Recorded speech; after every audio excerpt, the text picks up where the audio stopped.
அற்புதங்களை செய்யக்கூடிய குபேர முத்திரையின் இன்னொரு பக்கத்தை நாம் இன்னைக்கு பார்க்க போகிறோம். குடும்பத்தில் எப்பயுமே எல்லாரும் ஒற்றுமையாக இருக்கணும். கணவன் மனைவிக்குள்ளார எப்பயுமே ஒற்றுமை உணர்வு இருக்கணும். சந்தோஷம் குடும்பத்தில் எப்பயும் நிறைஞ்சு இருக்கணும். அதுக்கு இந்த குபேர முத்திரை எப்படி பயன்படுத்துறது? குபேர முத்திரையை நெஞ்சுக்குழிக்கு நேராக முன்னால் வச்சுக்கணும். மாலை வேளையில், அதாவது வீட்டில் தீபம் ஏற்றக்கூடிய வேளையில் பக்கத்தில் நெய் மற்றும் விளக்கெண்ணெய் கலந்த நிலையில் ஒரு தீபம் பக்கத்தில் வச்சுக்கோங்க. பக்கத்தில் நல்ல வாசனையான பூக்கள், பக்கத்தில் அந்த பூக்களுடைய வாசனை உங்களுக்கு தெரியும்படியாக இருக்கணும். அந்த பூக்கள் பக்கத்தில் இருக்கணும்.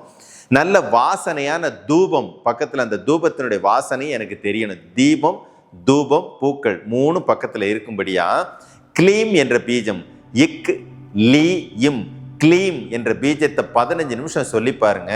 குபேர முத்திரையை நெஞ்சுக்குழிக்கு நேராக இப்படி முன்னால் வச்சுக்கிட்டு உங்கள் குடும்பத்தில் எப்பயுமே ஒரு ஒற்றுமையும் சந்தோஷமும் அமைதியும் நிறைஞ்சு இருக்கும்.